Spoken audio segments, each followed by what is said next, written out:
So, why do you hate humans? They're all phony.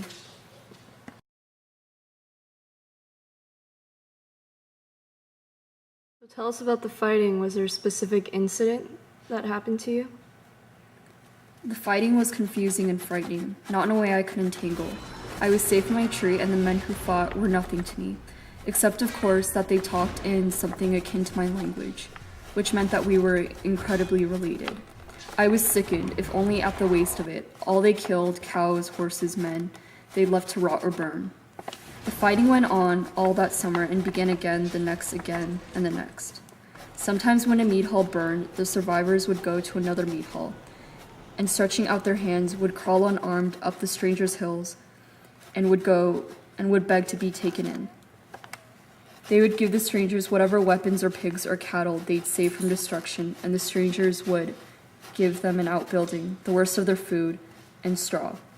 The two groups would fight as allies after that, except that then they betrayed each other, one shooting the other from behind for some reason or stealing the other group's gold, some midnight or sneaking into the other group's wives and daughters. I watched it season after season. So, how was your first encounter with humans?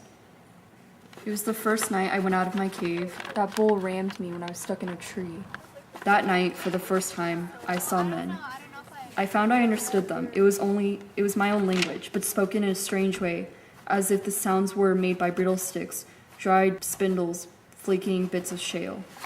Yet, in some ways, they were like us, except ridiculous and at the same time mysteriously irritating, like rats. What is that? Then the tall one said, It's independent from the tree. It's like some growth or something, like a beast-like fungus. It's like blood. I say that tree's a goner. Maybe it's the fungus. Maybe we should, chop it out. Maybe it's an oak spirit. Do you think it's friendly? I think it's hungry. I think it's angry. I knew I was dealing with no dull mechanical bull, but with thinking creatures, pattern makers, the most dangerous things I'd ever met. I shrieked at them, trying to scare them off, but they merely ducked behind bushes, took long sticks from saddles of their horses' bows and javelins. You're all crazy, I bellowed. You're all insane. I never howled more loudly in my life. Isn't that also the time when your mother had to come and save you? Yeah, so, whatever. She's just stupid. So, after your first fight in contact with humans, what did you do? Well, I went back to the cave, and I tried to talk to my stupid, lazy mother, but she's so stupid she can't even talk. So I went into the sea, and that's where I met with the dragon to give me some advice. What dragon? Oh yes, the omniscient dragon. He's a real whack job, that one. Speaking about the truth and reality, blah blah blah. I don't know, whatever. He's weird. But after talking to him, I noticed I was more powerful, invincible. Whatever.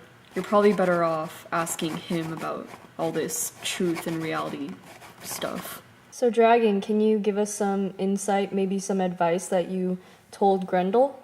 Sure.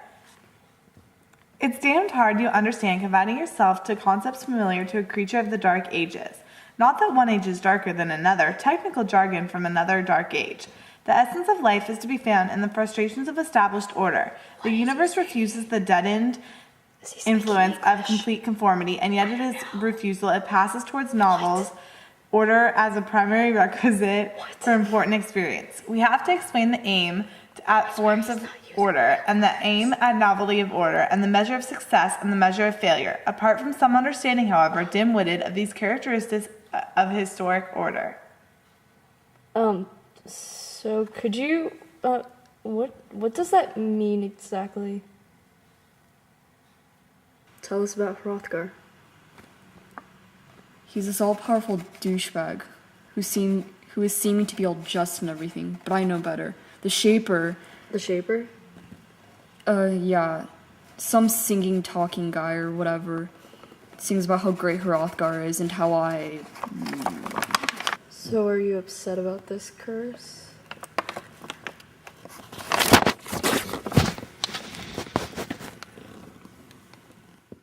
So after my newfound power, I terrorize Hrothgar more and more.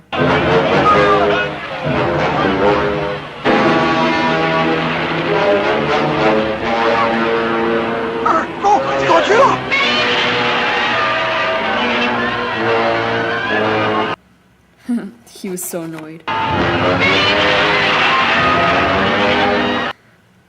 Well, then he started losing power, and so these guys, Hemgod and the Helmings or whatever, started to gain power. So thinking they're all high and mighty, come over and try to fight Hrothgar. But they back out, and so they give up his sister or whatever, while Theo. So you're this powerful monster. Do you even fear death? No. Really? You seem a little worried. My violence has resulted in greatness. I've given them humanity. I am a god amongst humans. Just ask that stupid priest Orc. I will never be defeated.